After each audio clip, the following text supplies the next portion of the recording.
వేడి వేడిగా ఉల్లిపాయ పకోడీ చేసి పెడితే ఎవరికి మాత్రం ఇష్టం ఉండదు చెప్పండి. మీరు కనుక చక్కగా క్రిస్పీగా ఆనియన్ పకోడా గుంటూరు స్టైల్‌లో చేయాలంటే ఈ విధంగా ఒకసారి ట్రై చేయండి.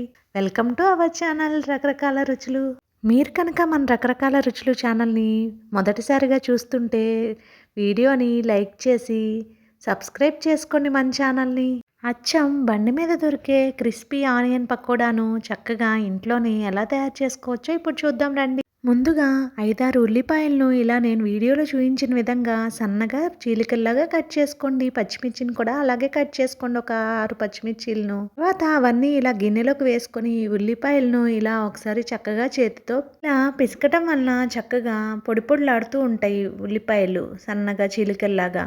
తర్వాత స్టవ్ ఆన్ చేసుకొని ఒక బాండీ పెట్టుకొని అంతలోకి కాస్త నూనె పోసుకొని పక్కన వేడి చేసుకోండి. తర్వాత ఇందాక ఉల్లిపాయలు ఉన్న గిన్నెలోకి 2 స్పూన్ల ఉప్పు, 1 స్పూన్ జీలకర్ర, 1 స్పూన్ పాల మీద మీగడ వేసుకొని, ఒక అరకప్పు బియ్యం పిండిని, 3 కప్పుల శనగపిండిని వేసుకొని ఇలా వీడియోలో చూపిస్తున్న విధంగా చేతితో గట్టిగా ఇలా పిసుకుతూ కలుపుకోవడం వలన చక్కగా అన్నీ మిక్స్ అవుతాయి.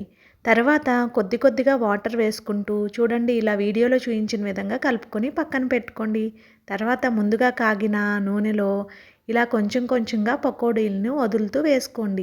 పెద్ద పెద్దగా అలా వేసుకోకండి, సరిగ్గా కాలవు పకోడీలు. మీలో ఎంతమందికి ఇష్టం ఈ ఉల్లి పకోడీ లేదా మెత్తటి పకోడీ అంటే ఇష్టమా మీకు? కామెంట్ సెక్షన్లో కామెంట్ చేయండి. ఈ విధంగా ఒకవైపు వేగాక మళ్ళీ రెండో వైపుకు తిప్పుకొని అన్ని వైపులా ఒకేలాగా ఈవెన్గా కలర్ వచ్చేలాగా చక్కగా పకోడీలు కాల్చుకోండి. ఇలా నూనె నురగ తగ్గాక ఇలా ఒక చిల్లులు గెంటిలోకి తీసుకొని చక్కగా ఒక టిష్యూ పేపర్ మీద వేసుకోండి.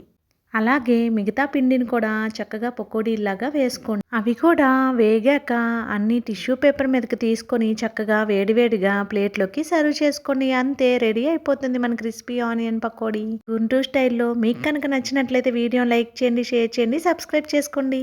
Thank you.